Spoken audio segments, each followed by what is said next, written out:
기분은 자사일지망, 미야베 미유키. 화창한 봄날의 빛, 소설 첫머리에는 어울리지 않는 문장이다. 너무나 진부하고 흔해 빠진 표현이니까. 하지만 말이지 하고 우미노 슈에이는 생각했다. 상투어도 나쁘지 않다. 거기에는 단순한 진실이 있다. 따뜻한 공기가 뺨을 어루만지는 상쾌한 느낌이나 여기저기에 핀 꽃봉오리며 새싹이 내뿜는 신선한 냄새를 표현하기 위해 모든 사람이 일일이 머리를 짜내야만 할 필요는 없자는가. 그리고 가끔은 단어와 이야기를 엮으며 생계를 꾸리는 소설가 또한 그런 모든 사람 안에 넣어주었으면 하는 것이다. 하물며 나 같은 신출내기의 경우는 특히 말이지. 그런 사연으로 슈에이는 복잡한 플롯을 만들지도 않고 기발한 살인 트릭으로 골머리를 앓지도 않고 멋들어진 표현을 생각해내려 노력하지도 않고 팔을 흔들거나 머리를 돌리거나 하면서 인적 없는 공원을 산책하고 있었다. 오전 11시가 조금 지났을 무렵 멀리서 사교시 시작을 알리는 학교 종소리가 들린다. 슈에이는 통나무를 짜맞추어 만든 벤치에 걸터 앉아 주머니를 뒤적거려 담배를 꺼냈다. 이 공원은 정확히는 정원이라고 불러야 한다. 원래는 어떤 대재벌이 소유한 개인 저택에 딸린 정원이었다가 전쟁이 끝나고 도쿄 시에 기부되어 지금은 근처 주민을 위한 휴식의 장으로 개방되고 있다. 들어오기 위해서는 입장요금 100엔을 지불해야 하지만 새들어 사는 부엌 달린 방 2개짜리 아파트에서 금방 걸어올 수 있다는 장점도 있어서 슈에이는 일주일에 3번은 이 정원을 산책한다.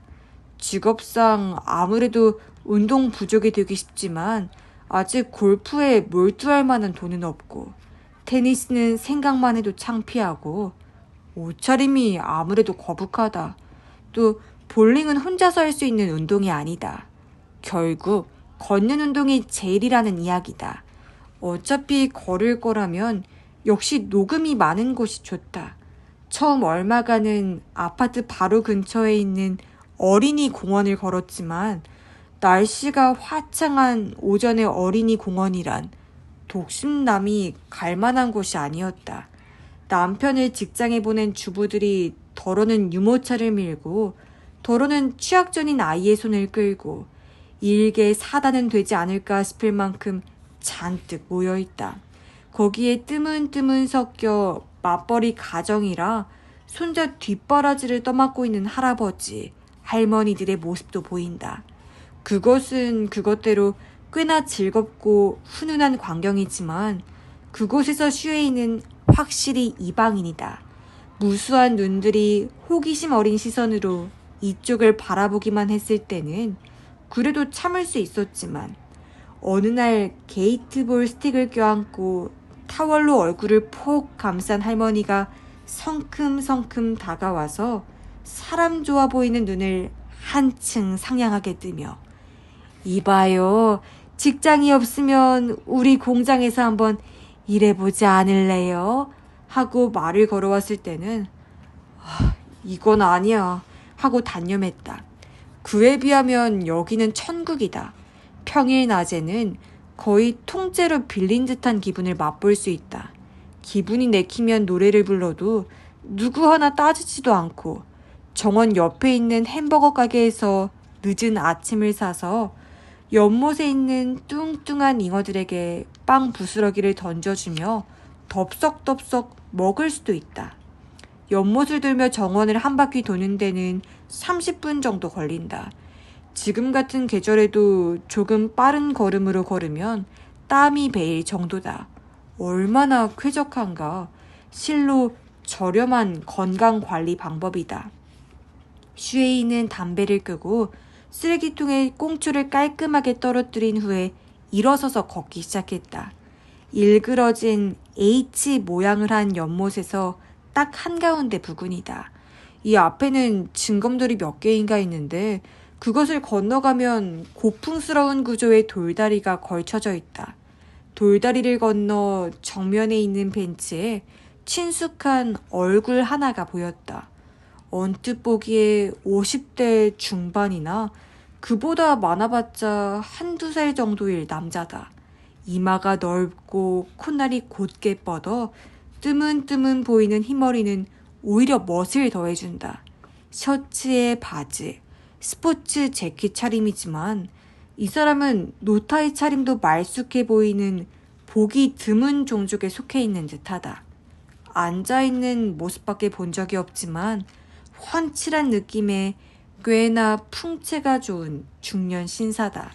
다만 약간 수척한 느낌이 드는 것을 보면 병석에서 일어난 지 얼마 되지 않아 자택에서 유양 중인 기업 전사가 아닐까 싶다. 슈에이는 그런 식으로 추측하고 있었다. 아무튼 이 사람은 슈에이가 이곳으로 산책하러 올 때마다 언제나 같은 자리에 앉아있다. 말을 걸진 않았지만 자연스레 눈이 마주치면 턱을 끄덕이며 인사할 정도는 되었다. 그래서 오늘도 마찬가지로 산책길에 깔린 자갈을 밟고 지나가며 슈에이는 인사를 하고 그의 앞을 지나치려 했다. 선생님, 목소리가 들렸을 때도 자신을 부르고 있다고는 생각하지 못했다. 선생님, 우미노 선생님. 그제야 비로소 슈에이는 돌아보았다. 남자는 벤치에서 엉덩이를 떼고 이쪽을 향해 고개를 기울이고 있다. 슈에이는 손가락으로 자기 콧등을 가리켰다. 저 말입니까? 그렇습니다. 우미노 슈에이 선생님이시죠. 추리소설을 쓰시는. 그건 뭐 그렇습니다만. 슈에이는 턱을 긁적였다. 그렇습니다만 그 선생님은 그만둬 주시지 않겠습니까? 전 그럴 주제는 못 되거든요. 나이도 이 사람의 절반 정도밖에 안 되고 말이다. 알겠습니다. 남자는 일어서서 몸 옆으로 손을 가지런히 붙이고 머리를 숙였다. 죄송합니다. 아니, 책은 진작부터 읽고 있었습니다만 얼굴은 아무튼 작은 사진으로밖에 뵌 적이 없는지라 좀처럼 확신을 가질 수 없어서 지금까지는 말을 걸지 못하고 있었답니다. 남자는 불쑥 고개를 기울여 슈에이의 얼굴을 바라보았다. 그건 그렇고 선생님은 사진빨이 안 받으시네요. 그런 이야기 자주 듣지 않으십니까? 확실히 그런 말을 들은 적이 없진 않다. 하지만 안면을 좀 텄을 뿐인 사람까지 걱정해 줄 정도로 심각한가? 하고 슈에이는 흠칫했다. 그렇게 사진이 별로인가요? 네. 확실히 말씀드려서 그 사진으로는 여성 팬은 생기지 않을 테지요. 그래서 안 팔리는 건가? 하고 생각하기 시작하니 슈에이의 상쾌한 아침은 어딘가로 사라지고 말았다. 얼굴은 상관없다고 생각하는데요. 슈에이는 우물쭈물하며 중얼거렸지만 남자는 이미 그런 소리는 귀에 들어오지 않은 모양이다. 일단 앉으시지 않겠습니까? 하고 벤치를 가리키더니 자기가 먼저 엉덩이를 내리고 무릎 위에 손을 깍지 낀다. 나란히 앉은 슈에이는 처음으로 가까이에서 본 남자의 손이 젊은 여성처럼 하얗고 예쁘면서도 보통 젊은 여성들과는 달리 손톱을 짧고 가지런하게 다듬었음을 깨달았다. 실은 말이죠. 선생님께 부탁드리고 싶은 일이 있습니다. 선생님이라면 분명 훌륭하게 해주실 거라고 저는 정말로 확신하고 있습니다. 그렇게 말을 꺼내더니 허둥거리며 머리를 긁적였다. 제 소개도 하지 않았네요. 죄송합니다. 저는 나카다 요시아키라고 합니다. 네, 나카다 씨. 그래서요? 실은 말이죠. 이건 아무래도 나카다 씨의 입버릇인 모양이다. 저는 선생님이 저를 죽여주셨으면 합니다. 나카다 씨가 자신을 갑자기 껴안았다 해도 슈에이는 이 정도로는 놀라지 않았으리라. 깜짝 놀라 일어서자 그 서슬에 가슴 주머니에 있던 담배가 떨어졌다. 그것을 주워들려고 몸을 숙이자 이번에는 라이터도 떨어져 버렸다. 당황하는 슈에이에게 나카다 씨가 손을 뻗어 2개를 모두 주워 들어 건네주었다. 놀라시게 해서 죄송합니다. 나카다 씨는 조용히 말했다. 담배를 받아든 슈에이는 잠시 생각하고는 웃음을 터뜨렸다. 거참, 농담이시죠? 그렇죠? 추리소설가를 만나면 이런 종류의 짓궂은 농담을 하고 싶어하는 사람이 꼭 있다. 당신이라면 완전 범죄 따위를 아무렇지도 않은 얼굴로 해치워버릴 테죠. 그런 소리를 하는 여자도 있다. 절대로 간파당하지 않을 금융 사기 방법을 생각해내달라고 옛 동료가 정색을 하고 부탁해 온 적도 있다. 하지만 나카다 씨는 아주 진지했다. 엄숙하다고 해도 좋을 정도다.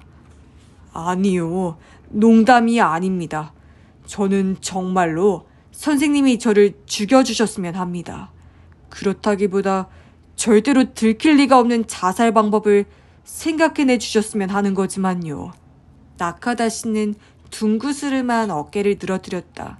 저는 자살을 마음먹고 나서이긴 하지만 경찰 수사나 법의학 감정에 대한 책을 아주 산더미처럼 읽었습니다.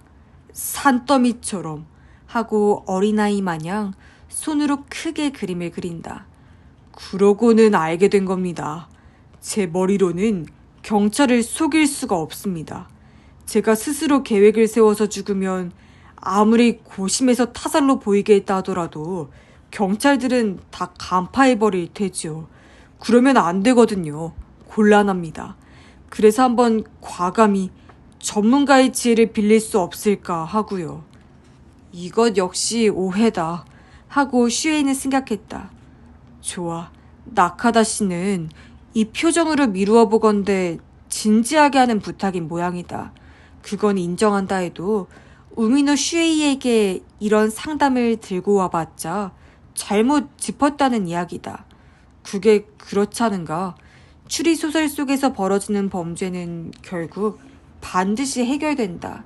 즉 그것을 꾀한 범인 측에서 보자면 실패함으로써 범죄는 완결된다. 바꾸어 말하자면 추리소설에 적힌 범죄를 실행하면 반드시 실패하게 된다는 말이기도 하다. 슈에이뿐 아니라 추리소설을 쓰는 사람이란 늘 그 범죄가 실패하도록 범인이 어딘가에서 허점을 드러내게끔 신중하게 배려하며 이야기를 만들어가는 법이다. 그런 식으로 머리를 훈련하고 힘껏 기술을 연마하는 인종을 보고 절대로 간파당하지 않을, 실패하지 않을 범죄를 생각해내라고 요구하는 건 소쿠리를 만드는 장인에게 나무통을 만들라고 하는 소리나 마찬가지인 셈이다. 그런 이야기를 슈에이는 조리 있게 알기 쉽게 나카다 씨에게 설명했다.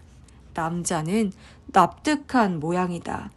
점점 그의 어깨가 축 늘어져가는 모습을 보면 잘 알 수 있다. 역시 안 되는 걸까요? 그래요. 무리한 부탁입니다. 하물며 저는 기껏해야 신출내기라 도저히 도움이 되지 못해요. 슈에이는 엄하게 말하고 다시 웃음을 터뜨려 버렸다. 애초에 만약 제가 할 수 있다고 해도 말이죠. 그런 이야기를 받아들일 리가 없지 않습니까? 상당한 돈을 지불한다고 해도요? 돈으로 사람을 해치우는 청부업자는 이야기 속에서만 존재해요. 요즘은 그렇지도 않나 보던데요. 상대를 좀 보고 말씀하셨으면 하는군요. 침울해하는 슈에이를 아랑곳하지 않고 나카다 씨는 혼잣말을 했다. 그 방법이 안 된다면 야쿠자나 뭐 그런 사람한테 부탁해서 정말로 죽여달라고 하는 것 외에는 방법이 없겠네요. 자신이 살해당한다는 이야기를 간단하고 태연하게 마치 이발이라도 하러 가는 양 말하는 나카다 씨를 슈에이는 진귀한 금붕어라도 발견한 듯이 바라보았다. 이 아저씨, 내가 거절하면 진심으로 신주쿠 근처의 폭력단 사무소로 나설 수도 있겠는걸. 그건 그것대로 볼만할지도 모르겠지만. 이 자식 뭐야? 네, 실은 저를 죽여주셨으면 하는데요. 얼마면 되겠습니까?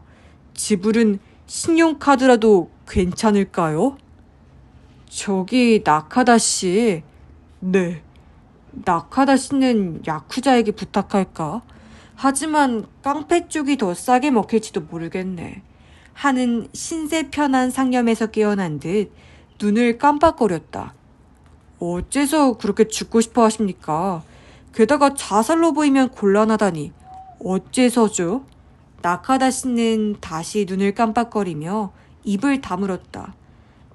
당신은 지금 저를 굉장히 귀찮은 입장으로 밀어넣었다고요.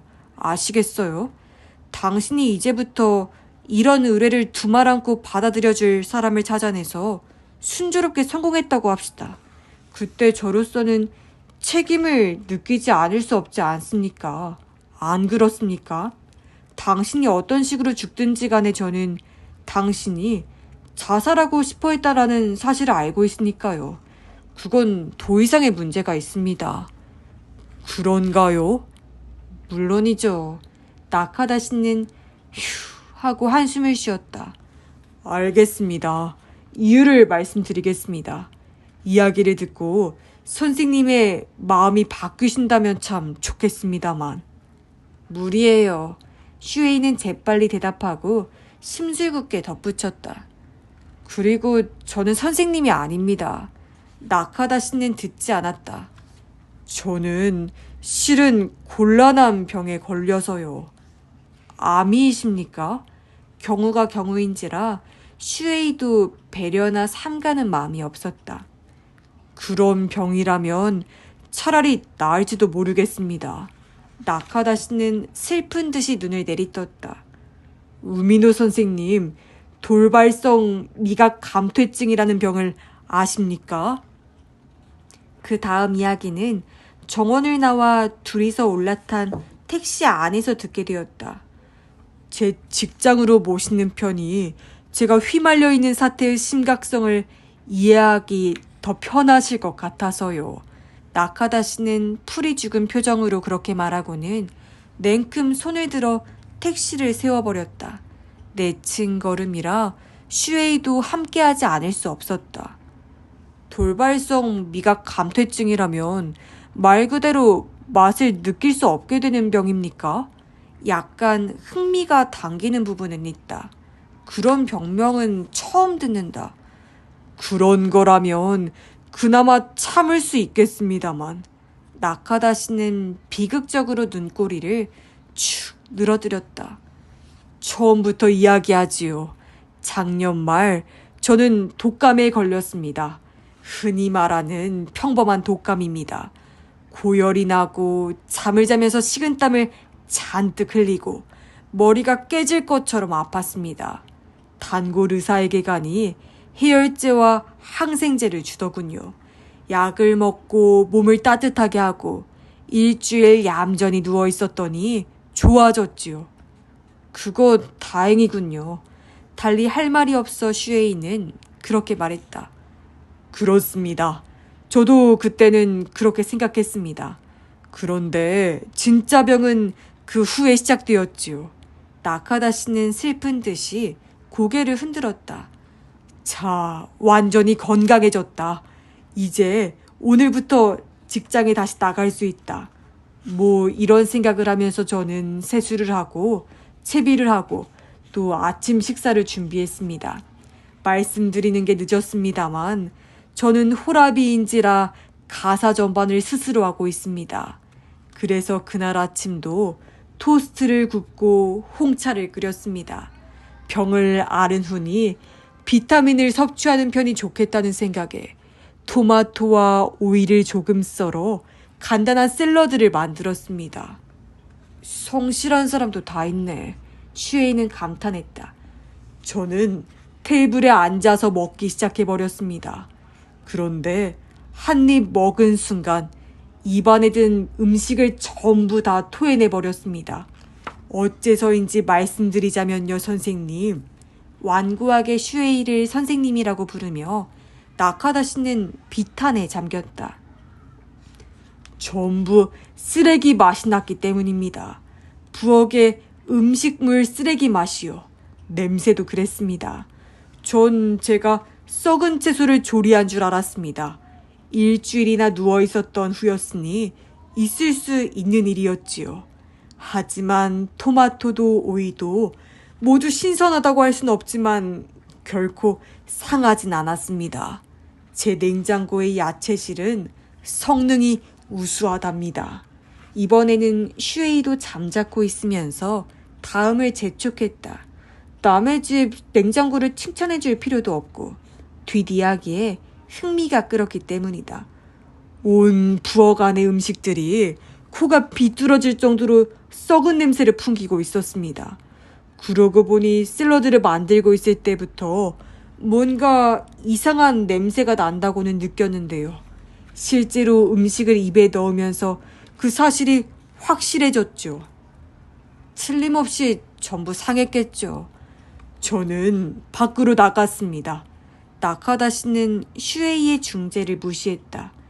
집 근처에 그럭저럭 괜찮은 모닝 세트를 파는 찻집이 있습니다.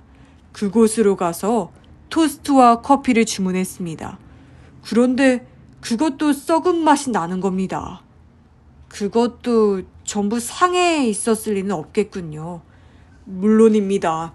그것으로 문제가 제 쪽에 있다는 사실은 분명해졌습니다. 나카다 씨는 끄덕이며 말을 이었다. 일주일 동안 그런 상태를 참고 또 참았습니다. 그러다 간신히 저도 체념하게 된 겁니다. 그때까지는 감기가 완전히 낫지 않아서 입안이 쓴 거다. 단순히 그뿐이다. 하고 억지로 생각하려 했거든요. 하지만 결국 스스로를 더 이상 속일 수 없게 되었습니다. 의사가 그렇게 진단한 겁니까? 돌발성 미각 감퇴증이라고. 네, 최종적으로는요. 나카다 씨는 그 일이 떠올랐는지 진절머리가 난다는 표정이 되었다.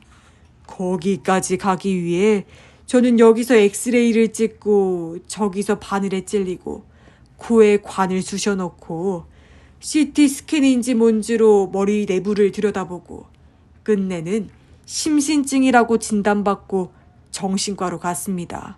의사들은 제 마음속에 업무에 대한 혐오감이 무의식 중에 쌓이는 바람에 이런 증상이 나타났다고 하더군요. 여기서 나카다 씨는 잘 닦인 가죽 구두를 신는 다리를 쿵 하고 굴렀다. 당치도 않아요. 저는 제 일을 사랑합니다. 긍지도 있습니다. 그런데 그들은 제가 그렇게 주장하면 주장할수록 억압이라나 뭐라나 하면서 제게 정신 안정제를 처방하는 겁니다. 지독한 일을 당하셨군요. 슈에이는 동정을 표했다. 그나마 저는 운이 좋습니다.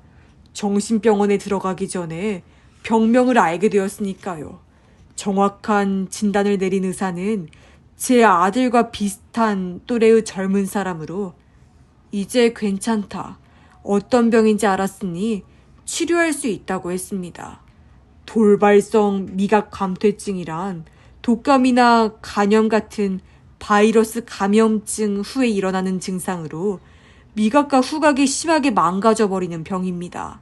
몸 안에 어떤 종류의 금속이 결핍되면 일어난다고 하고 보통은 아연 때문이라고 합니다만 나카다 씨는 시선을 돌렸다.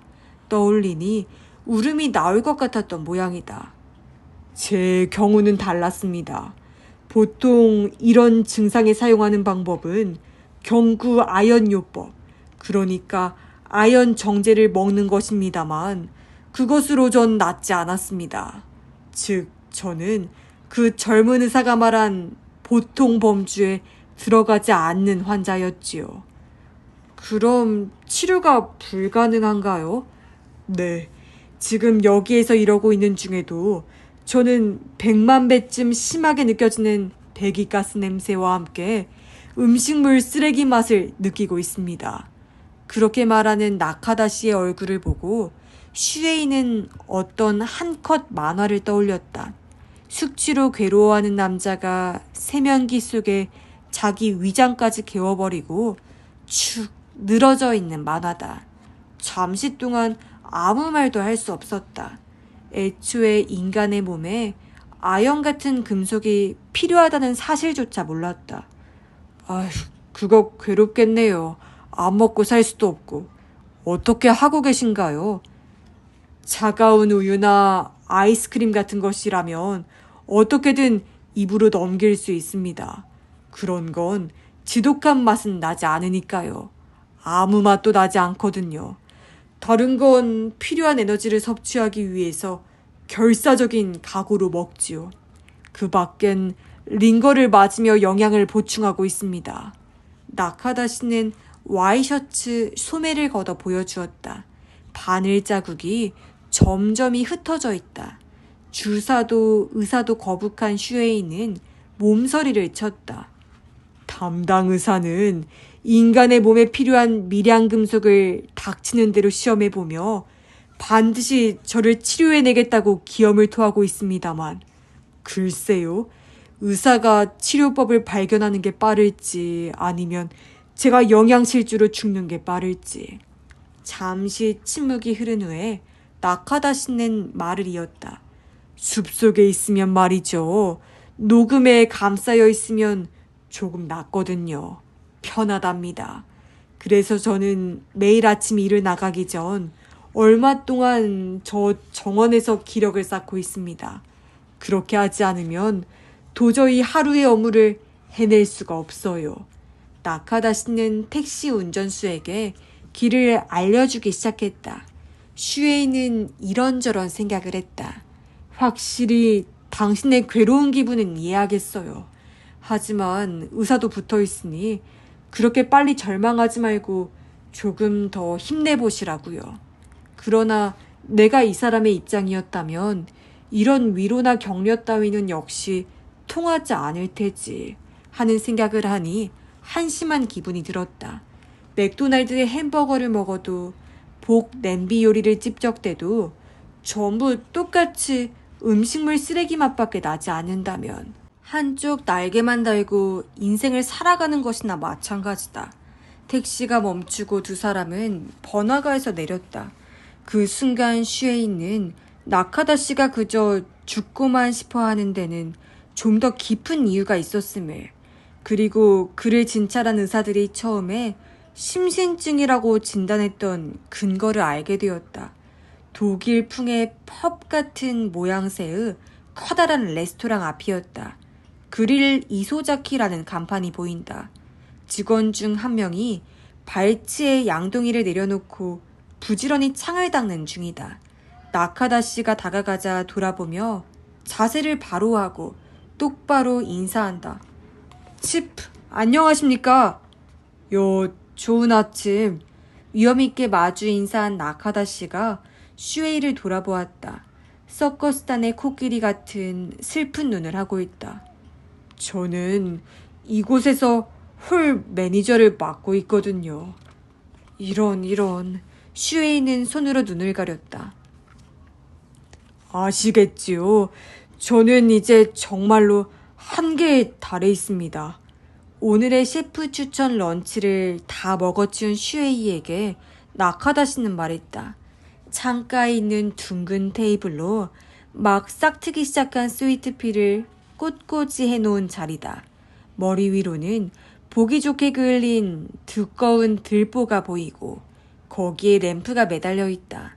전체적으로 손님이 긴장하지는 않으면서 제법 멋진 고급 가게에서 식사했다는 느낌을 받을 만한 분위기가 흐른다. 게다가 런치는 무척 맛있다. 바삭하게 튀긴 돼지고기 피카타에 산뜻한 데운 채소 샐러드, 콘소메 스프는 보석처럼 맑고 투명했다. 저는 이런 일에는 완전히 무지합니다만 홀 매니저는 굉장히 높은 자리죠. 지금도 나카다 씨가 자신의 중요한 손님이라고 슈이를 소개해 주었기 때문에 이런 상석에 앉을 수 있는 거다. 슈에이 혼자 왔다면 이렇게는 되지 않았을 테지. 나카다 씨는 겸연쩍어 하지 않고 끄덕였다. 아, 네. 주방의 독재자는 셰프입니다만 이곳에서는 제가 최고의 권한을 가지고 있습니다. 검은 옷에 두목인 셈입니다. 다만 목소리를 낮춘다. 역시 오너에게는 이길 수 없습니다. 실은 그것도 고민 중 하나라서요. 그 말씀은 오너는 이곳을 더욱 별스럽게 새침 떠는 고급 가게로 만들고 싶어 합니다. 샐러리맨이나 평범한 가족이 호주머니 사정이 조금 좋아졌을 때 가벼운 마음으로 찾아올 수 있을 만한 가게로는 만들고 싶어 하지 않습니다. 메뉴도 전부 영어나 프랑스어로 적고 그걸 읽을 수 없는 손님은 쫓겨날 만한 가게로 만들고 싶은 겁니다. 저 같은 서민에게는 괴로운 이야기로군요. 슈에이의 말에 나카다 씨는 가볍게 손뼉을 쳤다. 그렇죠. 그런데 오너는 그걸 모릅니다. 그렇다라기보다는 모르는 척하고 있죠. 그것도 말이죠, 선생님. 꽉 힘을 주어 입술을 긴장시킨다. 라이벌이 있기 때문입니다. 반년 정도 전 이 가게에서 거리를 하나 사이에 둔 곳에 오픈한 라파예트라는 가게인데요. 여기가 그러니까 기분 나쁠 정도로 고급 취향이라 젊은 사람들을 중심으로 대단한 인기를 얻어서 말이죠.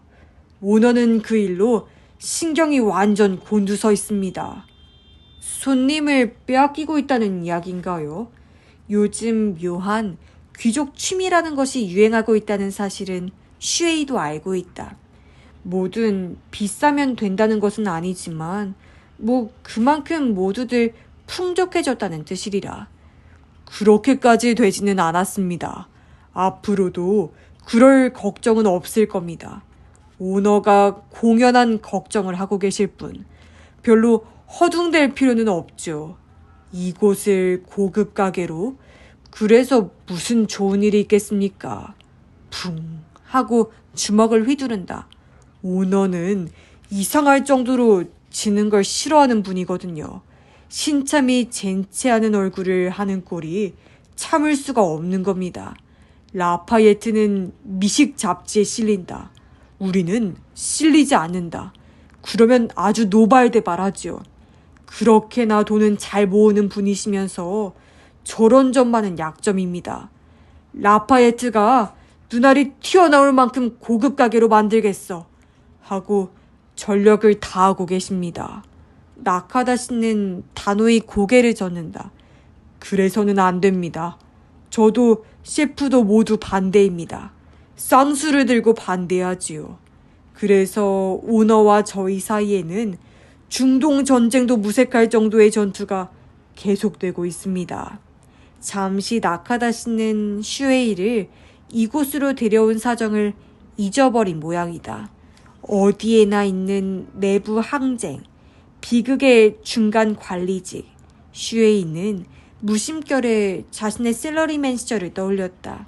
술에 취하면 이것과 비슷한 말을 투덜거리는 상사가 있었다. 실은 말이지요, 선생님. 나카다 씨가 숙연하게 손가락에 손톱을 바라보며 말한다. 제게는 꿈이 있답니다. 작아도 좋으니 느낌이 좋은 책방 아저씨가 되는 꿈입니다. 책방이요? 그건 또 꽤나 분야가 다르지 않습니까? 아까도 말씀드렸다시피 저는 독서를 대단히 좋아하거든요. 취미라고 하면 그 정도입니다만 그 대신 서적에 대해서라면 일가견이 있다고 자부하고 있답니다. 특히 요리에 관한 책이라면 앞으로 선생님이 뭔가 자료가 필요하시게 되면 어떤 것이라도 즉시 갖춰서 보여드릴 수 있습니다. 황홀한 얼굴로 양손의 손가락 끝을 모은다. 슈에이는 감동이라 부를 만한 기분을 느끼며 그 얼굴을 바라보았다. 인간이라는 건 근본적으로 에고이스트라서 타인은 타인대로 제각각 저마다의 꿈을 안고 살아간다는 사실을 무심코 잊어버리는 법이다. 이곳에서 식사를 하고 간 수천 수백 명의 손님들도 자기들 살기에 바빠 자신들에게 서대기 소태나 소고기 필레 미뇽을 서비스해준 이 느낌 좋은 홀 매니저가 19세기 프랑스 궁전 요리에 대해 질문을 받으면 술술 대답할 수 있고 마음속으로는 좀 더 그것을 활용해 생활할 수 있다면 좋겠다고 생각하고 있다는 일 따위 상상도 못했을 테지. 그건 아무래도 좋습니다. 어차피 이루지 못할 꿈이니까요. 그는 이윽고 정신을 차렸다. 그러다가 마침 그곳으로 풍겨온 오늘의 셰프 추천 런치의 또 다른 메뉴. 인도풍 스파이스를 더한 양고기 스튜 냄새에 약간 안색이 창백해졌다. 실제로는 향기로운 냄새 덕분에 배가 부른 슈에이조차 식욕이 느껴질 정도였지만 이제 아시겠지요? 요리 냄새에 둘러싸여 요리를 서빙하고 손님에게 권하고 정리하는 일이 지금 제 직업입니다. 이 병을 짊어지고 계속하기에는 벅찹니다. 괴로워요. 인내의 한계에 달해버렸습니다. 그럼 그만두시면 어때요? 슬슬 나이도 있으니 은퇴하고 싶으시다든가. 저는 아직 55입니다. 나카다 씨는 조금 분하다는 듯이 말했다. 실례. 예로 들어봤을 뿐입니다. 슈에이는 속으로 혀를 내밀었다. 그러면 괜찮은 구실을 생각해보면요. 뭔가 있을 테죠.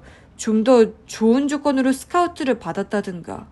나카다 씨는 아마 무의식적일 테지만 의자 위에서 약간 느긋하게 몸을 뒤로 젖혔다.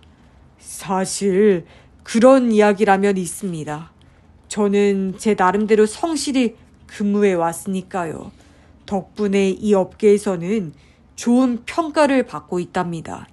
하지만 선생님, 그런 이야기를 들어봤자 아무 일도 안 됩니다. 저는 또 다른 가게로 가서 똑같은 일을 하게 되니까요. 실제로 그렇게 하지 않아도 됩니다. 구실이니까요. 그만두어 버리면 뭐래도 상관없지 않습니까? 나카다 씨는 입을 삐죽였다. 선생님은 이 업계가 얼마나 좁은지 모르십니다. 있지도 않은 이야기를 날조해봤자 금방 들통나 버릴 겁니다. 그렇게 했다간 여기 사람들은 제가 왜 그런 거짓말을 하면서까지 그만두고 싶어 했는지 미심쩍게 생각할 테지요. 미심쩍게 생각하면 큰일 납니까? 큰일 나지요. 대단히 큰일이 납니다. 제 병이 들켜버릴지도 모르니까요. 그거야 그거 거기라고 하고 슈에이는 몸을 내밀었다. 나카다 씨, 저도 미심쩍은 점이 있습니다. 어째서 그렇게까지 하면서 자신의 병을 숨기려고 하시죠? 전염병도 아니고. 말하자면 당신은 불합리한 궤병의 희생자라고요. 창피할 일도 숨길 일도 없어 보이는데 말이죠. 아니죠. 숨기지 않으면 절대로 안 됩니다. 남들에게 알려지면 아주 곤란합니다. 어째서요? 제 병은 원인을 알 수 없습니다. 어떤 종류의 금속 결핍이라는 것까지는 알았지만 어째서 그것이 결핍되었는지는 알 수 없습니다. 의사는 절대로 그렇지 않다고 단언하지만 어쩌면 유전적인 요소가 있는지도 모르죠. 저 자신도 그런 의심을 하게 될 때가 있습니다. 인플루엔자에 걸렸던 사람들 전부가 저처럼 될 리는 없으니까요.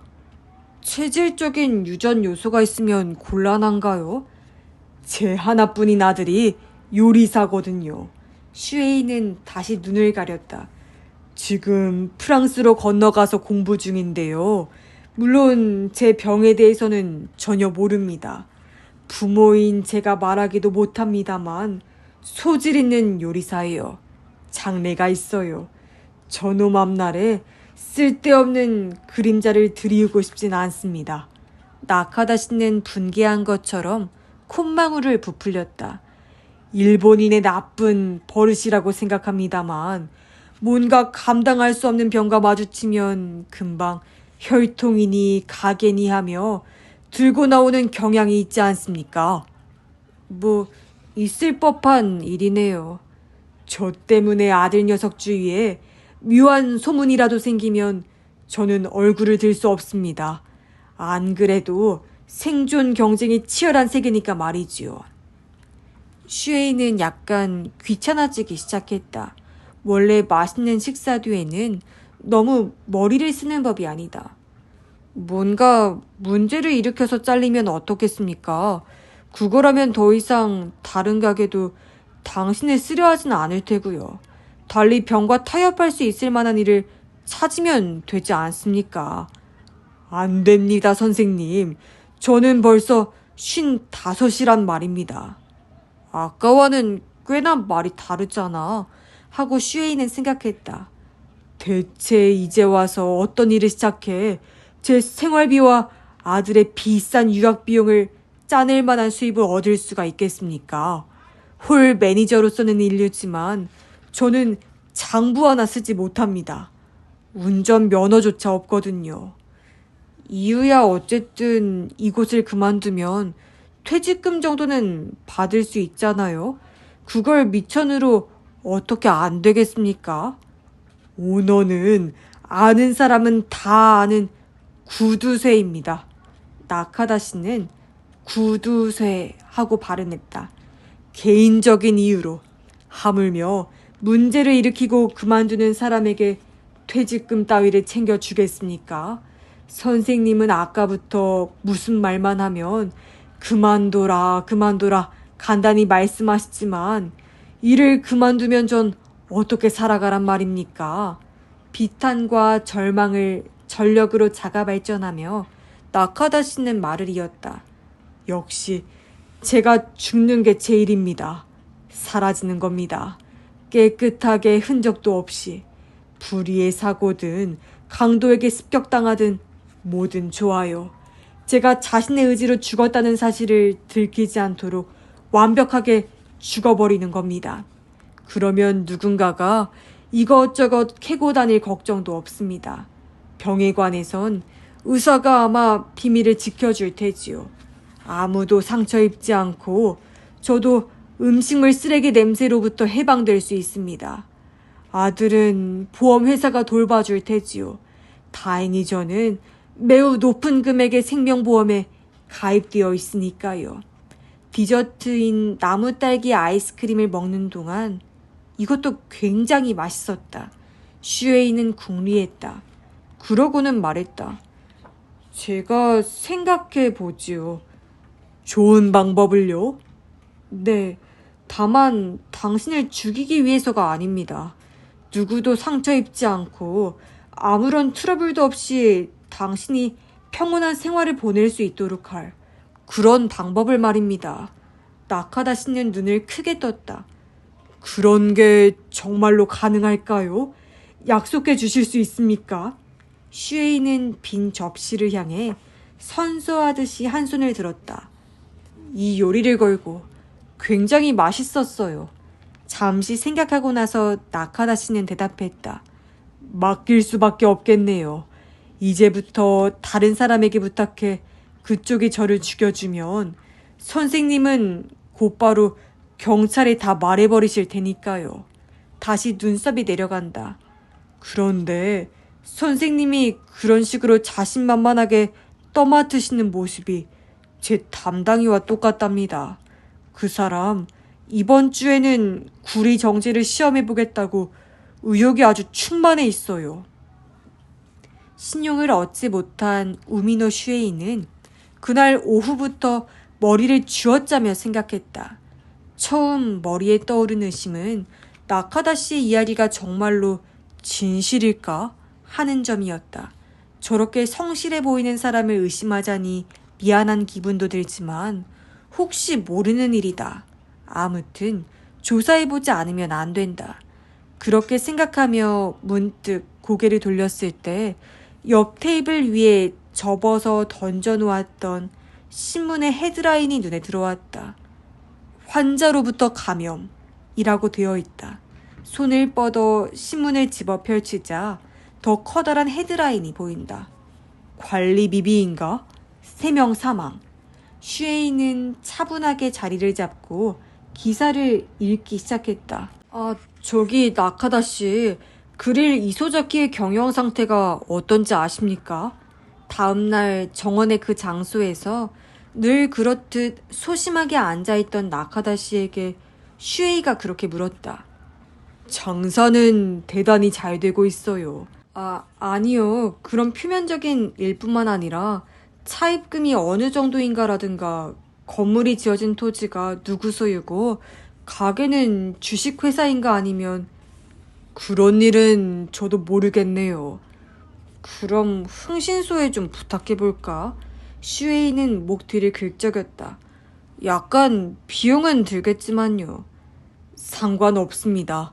그런데 선생님, 정말로 뭔가 좋은 방법을 생각해내신 건가요? 아마도요. 슈에이는 끄덕이고 들어올 때 매점에서 사온 팝콘을 하나 집어 연못을 향해 던져주었다. 잉어들은 엄청나게 몰려들었지만 나카다 씨는 슈에이가 던진 먹이에 잉어들처럼 기쁘게 달려들진 않았다. 그런 걸 조사해서 어디에 쓸지 저는 모르겠는걸요. 흥신소의 회답은 양호했다. 그릴 이소자키의 경영 상태는 대단히 좋다. 게다가 흥미로운 정보도 있었다. 그릴 이소자키의 오너는 그 밖에도 몇 개나 되는 레스토랑이며 호텔을 경영하고 있는데 마음만 먹으면 모든 가게의 벽지에 10,000엔짜리 지폐를 바를 수 있을 정도로 첨벙첨벙 돈을 벌고 있다고 한다. 좋은 소식이에요. 보고서 봉투를 접으며 슈에이가 나카다 씨에게 말했다. 제가 알고 싶었던 내용은 말이죠. 그릴 이소자키가 충분한 자금력을 가지고 있는지였습니다. 이 보고서로 그 이상이라는 걸 알았으니까요. 이거라면 괜찮습니다. 없는 데서 긁어낼 수는 없으니까 말이죠. 눈을 꿈뻑꿈뻑하며 보고서를 모두 읽은 나카다 씨에게 슈에이는 물었다. 나카다 씨, 전에 말씀하신 서점 경영이라는 꿈이 실현될 수 있다면 어떻게 하시겠어요? 나카다 씨는 깜빡이던 눈을 멈췄다. 창문 블라인드를 올리듯이 표정이 밝아졌다. 그렇게만 된다면 정말 굉장한 일이죠. 만약 그렇게 된다면 엄청 공부하셔야 합니다. 서점은 저래 보여도 상당한 중노동이고 장부는 회계사에게 맡긴다고 해도 전혀 모른다는 말로 끝낼 수는 없으니까요. 공부하겠습니다. 나카다 씨는 단언했다. 하고 말고요. 그런 기회를 얻을 수 있다면 전력으로 노력할 겁니다. 선생님, 저는 고작 55이니까 말이죠. 나카다 씨의 결의가 얼마나 확고한지 확인한 후 슈에이는 업무용 워드 프로세서 앞에 앉아 몇 장째인가의 편지를 쳤다. 사실 슈에이는 나카다 씨에 대해서도 내밀히 조사를 부탁했다. 고백하자면 그쪽 조사에 든 비용 쪽이 더 비쌌을 정도다. 이쪽 조사 결과도 슈에이에게는 만족이랄까? 안심할 수 있는 내용이었다. 나카다 요시아키 씨는 본인이 진술한 그대로의 사람이며 외아들이 요리사라는 것부터 업계에서는 유능한 홀 매니저로 알려져 있다는 것까지 전부 사실이었다. 뒷받침할 증거를 잡지 못한 부분은 나카다 씨가 돌발성 미각 감퇴증이라는 희귀한 병에 걸렸다라는 것뿐으로 이것은 어쩔 수 없다. 의사는 입이 무겁고 오히려 그렇지 않으면 곤란하니까.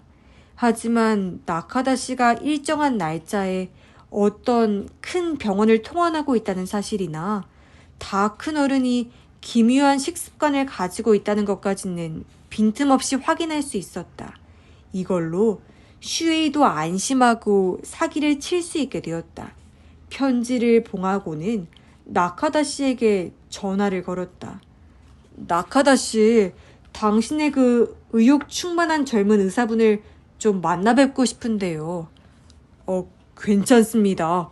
그런데 뭘 하실 생각이신지요? 그분의 협력이 필요하거든요. 그래서 선생님, 어떤 계획을 가지고 계신가요? 때가 되면 설명드리겠습니다. 이게 잘 되면 당신은 틀림없이 멋진 서점의 경영자가 되실 수 있을 테지요. 그런데 병은 좀 어떠신가요?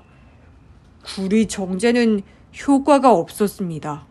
전화로는 보이지 않지만 나카다 씨는 다시 눈꼬리를 내리뜨고 있음이 틀림없다.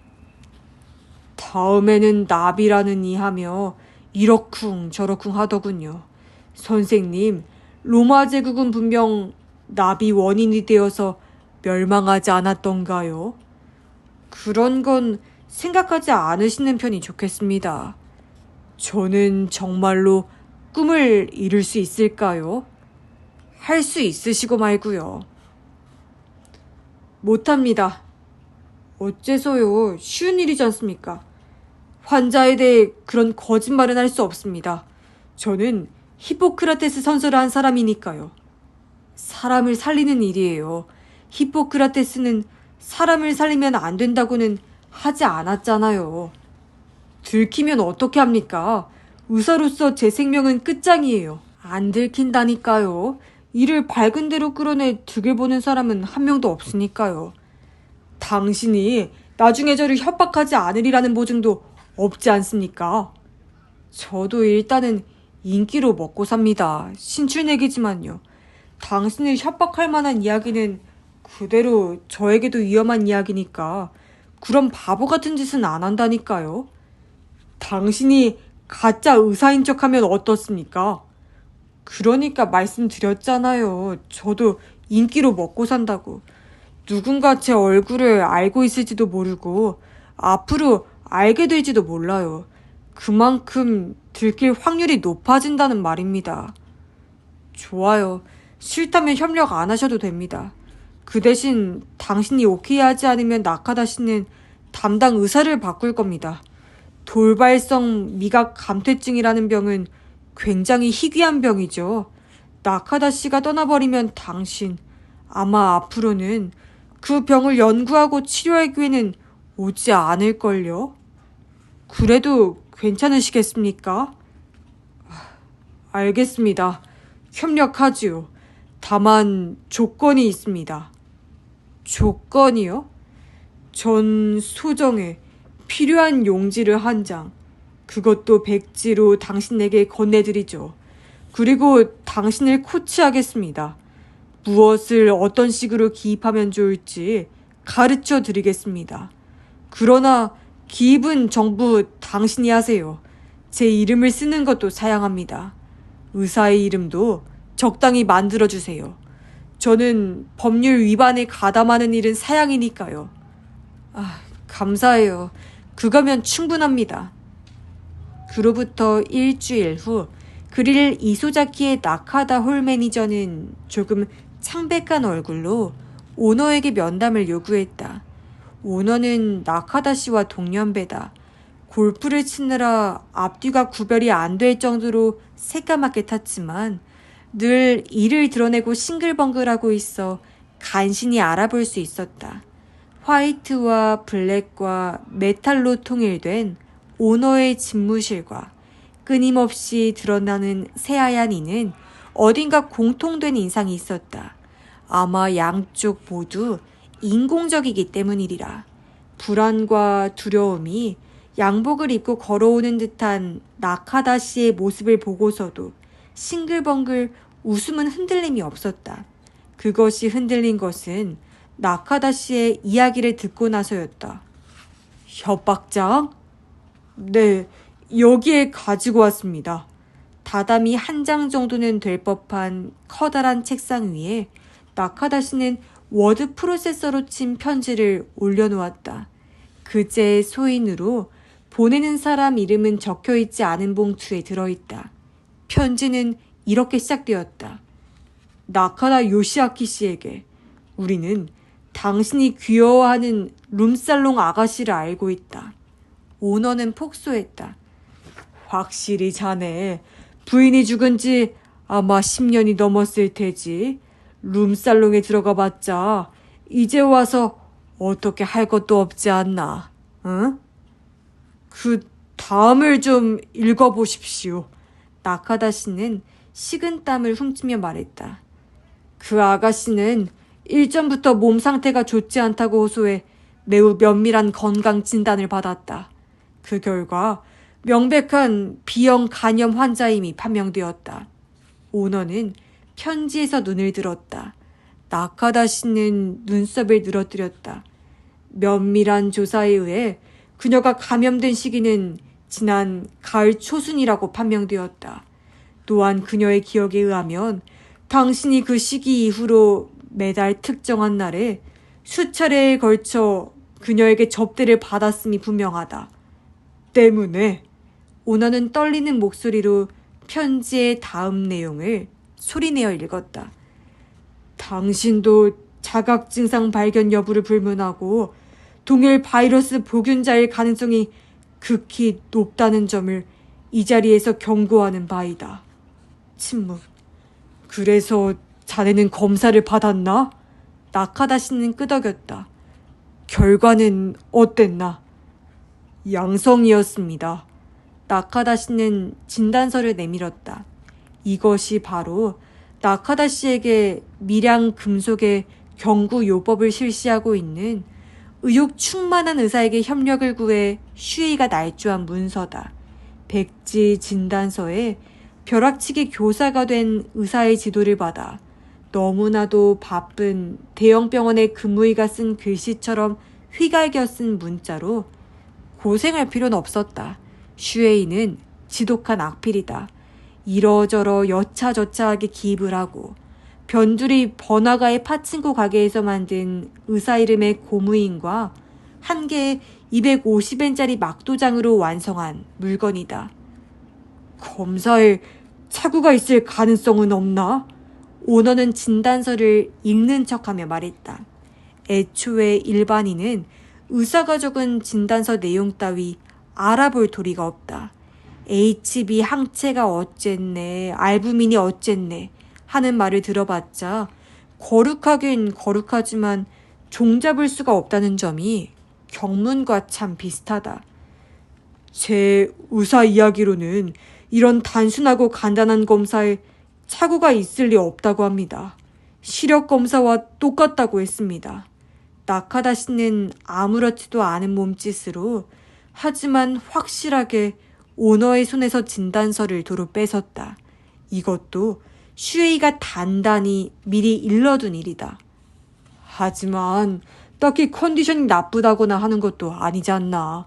말하고 나서 오너는 자신 없는 표정이 되었다. 나카다 씨가 수척해 보이는 것은 사실이니까. 아, 네.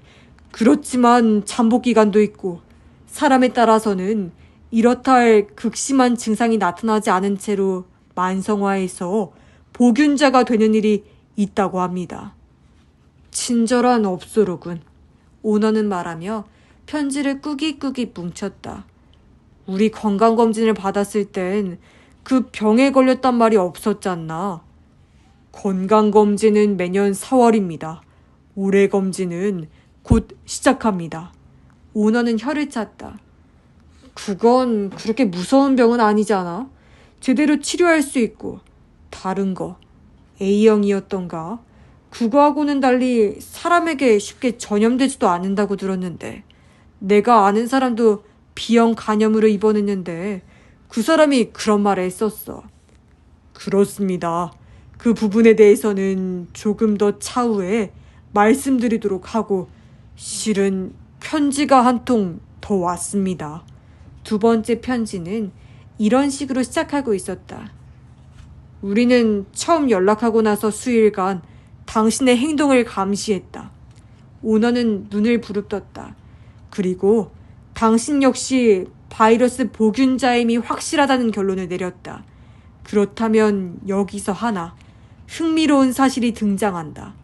당신이 저 업소 아가씨에 의해서 B형 간염 바이러스 보균자가 되고 난 후에도 레스토랑 그릴 이소자키의 종업원으로서 식사하러 온 손님을 상대했다는 사실이다. 이것을 어떻게 해석해야 할까? 이 사실이 세간에 폭로되면 오너는 편지를 내동댕이 쳤다. 협박이야. 네. 어떻게 하라는 거야? 이자들은 돈을 요구하고 있습니다. 나카다 씨는 힘없이 고개를 떨구었다.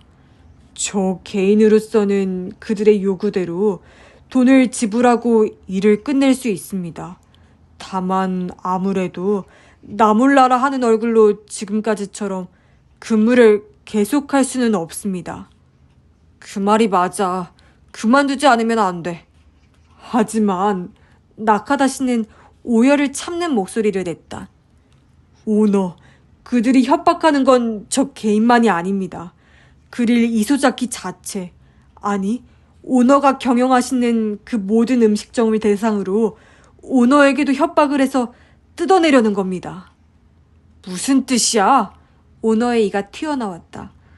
제가 가게를 그만두어도 제가 일찍이 그곳에 있었다는 사실은 남습니다. 그게 어쨌다고? 오너가 그들의 요구에 따르지 않아 그들이 저에 대해서 폭로해버리면 오너는 아마 무척이나 곤란한 입장에 놓이게 될 거라고 제 주치의가 말했습니다.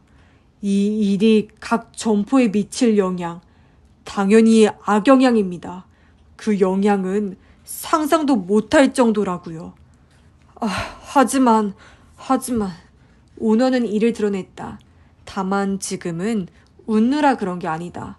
아까도 말했던 대로 비형 간염은 그렇게 간단히 옮지 않는단 말이야.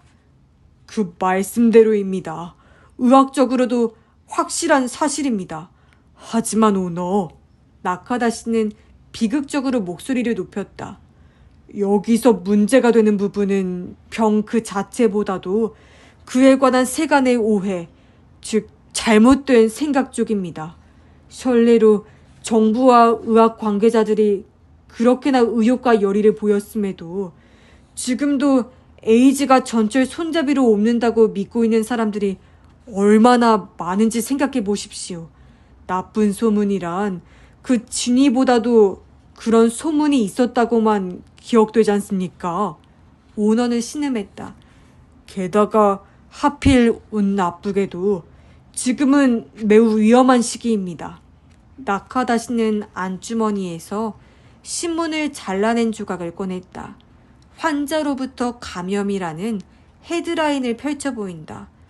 이것을 좀 봐주십시오. 바로 2주일 전의 사건입니다.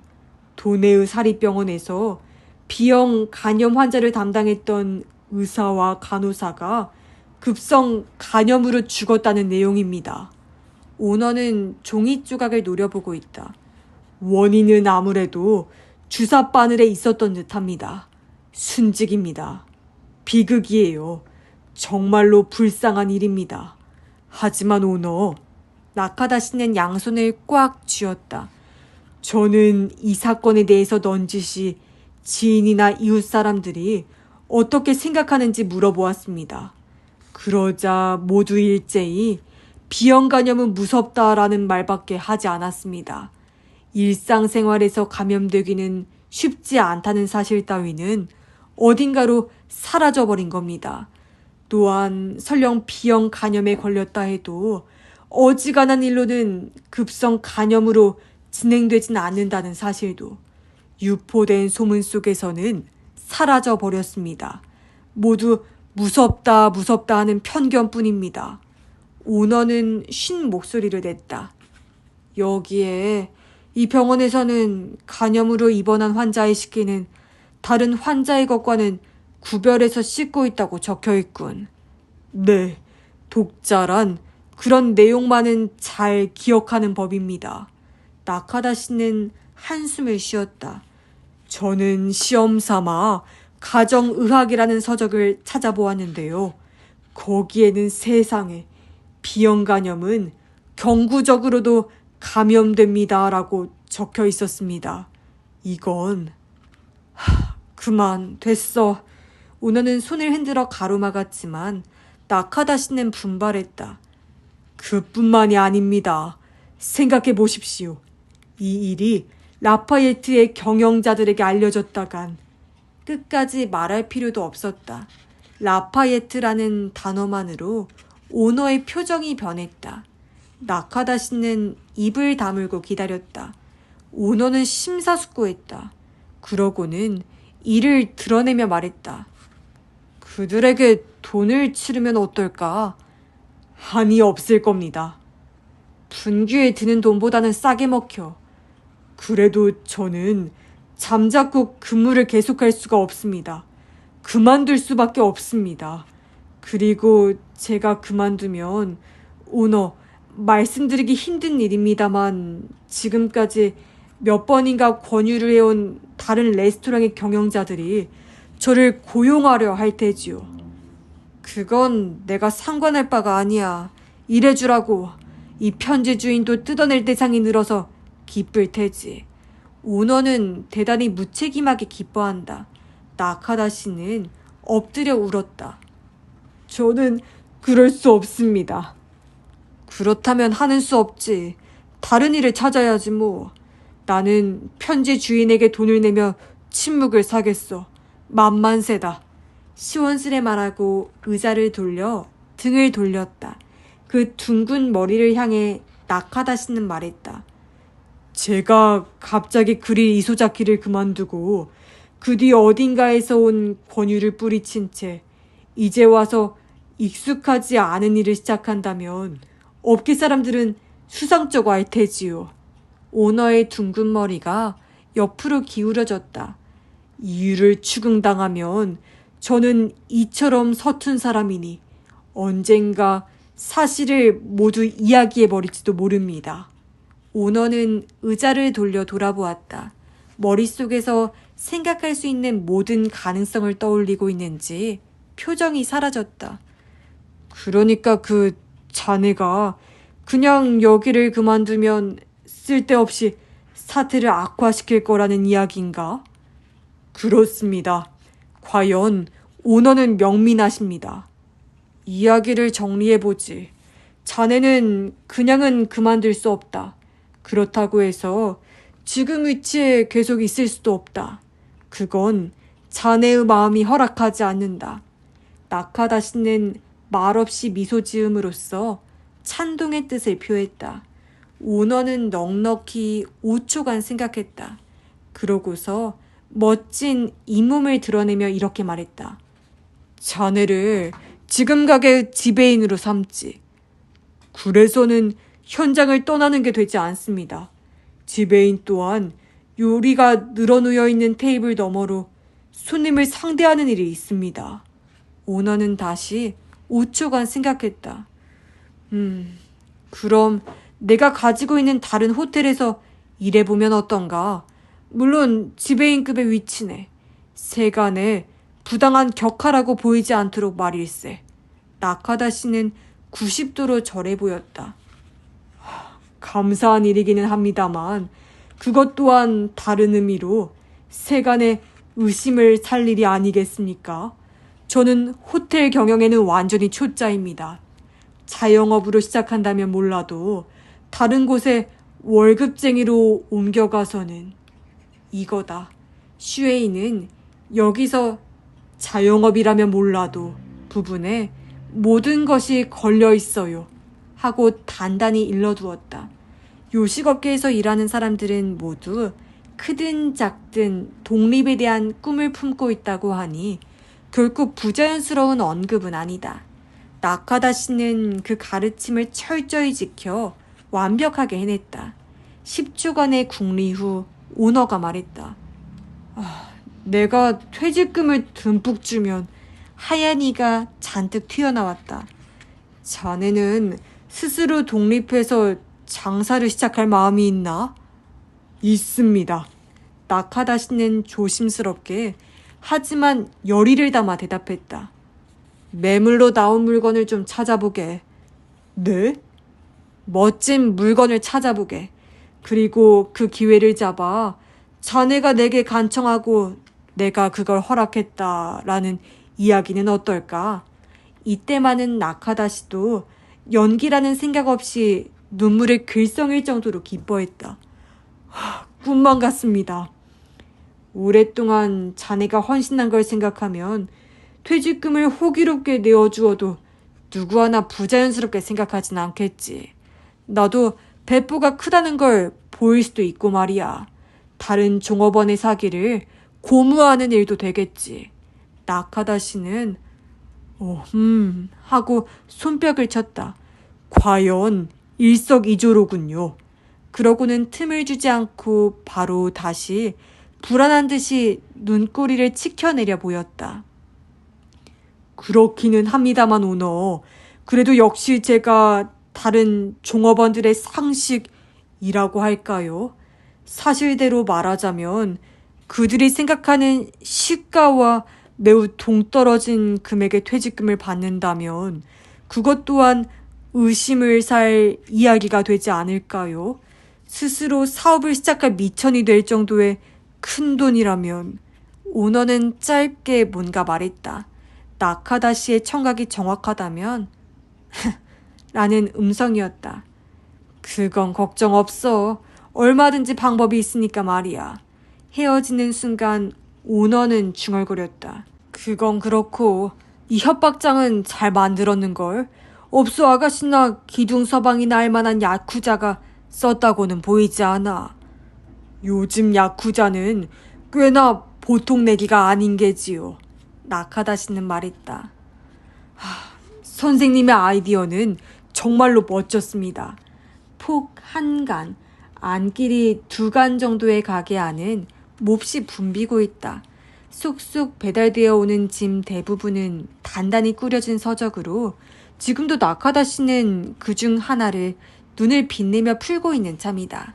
도쿄 근교 5분만 걸어가면 시원한 숲에 둘러싸인 산책로로 나갈 수 있는 신흥 주택지 한 귀퉁이에 조신한 책방이 있다. 나카다 씨가 여기로 결정했을 때 슈에이는 이런 곳에서 장사가 될까 하고 걱정했다. 하지만 들어보니 연내에 하나, 내년에 또 하나씩 커다란 사립대학이 근처로 이전해 온다고 한다. 캠퍼스에는 실제로 읽는지 아닌진 몰라도 어쨌든 책을 필요로 하는 학생들이 흘러넘친다. 나카다 씨도 빈틈이 없는 게 이만저만하지 않다. 슈에이는 바지 주머니에 손을 찔러 넣고 담배를 입에 물고서 나카다 씨가 일하는 모습을 바라보았다. 오너는 결국 얼마를 내줬습니까? 퇴직금으로 1,000만 엔을 받았습니다. 그뿐이에요. 정말 구두쇠네. 조금 더 협박해줄걸. 그리고 오너에게 개인적으로 1,000만 엔을 더 받았습니다. 나카다 씨는 찬장 구석에서 감춰둔 도넛을 발견한 아이 같은 얼굴을 했다. 제 생각에 오너는 전례를 만들고 싶지 않았던 게 아닐까 싶더라고요. 예전 동료들에게는 받은 퇴직금은 어디까지나 1,000만 엔이라고 말하라고 몇 번이나 다짐을 받았답니다. 그래도 그들에게 있어서는 코페르니쿠스적인 의식의 대전환이었습니다만 나카다 씨는 싱글벙글했다. 저는 한 글자 한 글자 선생님에게서 배운 대로 이야기했을 뿐입니다. 오너가 틀림없이 뒷돈을 낼 것까지 선생님은 계산하셨죠. 억누르지 못하고 희죽희죽 비어져 나오는 웃음을 얼버무리려 슈에이는 턱을 당겼다. 6대 4 정도의 확률이라고는 생각했지만요. 실제로 기분 좋을 만큼 평화롭게 끝났다. 뒷돈을 내주면 만에 하나 나중에 이게 전부 우리가 꾸민 일이었다고 들켜도 오너는 그게 있는 이상 더 이상 손을 내밀 수는 없을 테죠. 아무리 조심해도 지나칠 건 없으니까요. 아직 텅 빈 서가 중에서 가장 눈에 띄는 곳에 슈에이의 책 코너가 만들어져 있다. 나카다 씨는 신앙심 깊은 기독교도가 십자가를 올려다보는 듯한 눈빛으로 선반을 바라보고 다시 슈에이를 올려다보았다. 선생님에게 받은 은혜는 평생 잊지 않겠습니다. 저는 계획을 짰을 뿐입니다. 실행한 건 당신이죠. 그리고 그 사건의 의사 선생님과 간호사분들의 명복을 빌어야겠다는 생각을 하고 있습니다. 신문 기사 이야기다. 그 사건이 슈에이에게 힌트를 주었다. 정말로 그렇네요. 다만 한 가지 궁금한 점이 있습니다만. 나카다 씨는 고개를 갸웃거렸다. B형 간염을 구실로 삼는다는 생각이 어쨌든 그거라면 그것대로 제가 의사 진단서를 가지고 가면 끝날 일이 아닙니까? 선생님이 협박장을 보내시지 않아도요. 슈에이는 웃었다. 그랬다가 구두쇠 오너가 당신의 입을 막아버리면 간단하다고 생각하고 말 그대로 당신을 없애버리려 했을지도 모른다고요. 그러니 외부에도 사실을 알고 있는 사람이 있다고 생각하게 만드는 편이 안전해요. 나카다 씨는 부르르 몸을 떨었다. 과연 납득이 갔습니다. 새의 종이와 잉크 냄새에 둘러싸인 모습이 행복해 보인다. 이 사람이 일찍이 죽여주세요 하고 부탁해온 사람이다. 슈에이도 실로 행복했다. 저는 가게가 궤도에 오르면 개인적으로 받은 몫에 대해서는 조금씩이라도 갚아나갈 생각입니다. 사람이 좋으시네요. 나카다 씨는 만면에 웃음을 지었다. 만약 얼굴이 유리잔이고 미소가 샴페인이라면 나카다 씨의 샴페인은 마구 흘러넘치고 있다고 해야 할 정도다. 선생님이야말로요. 결국은 돈을 받아내지 않으셨으니까요.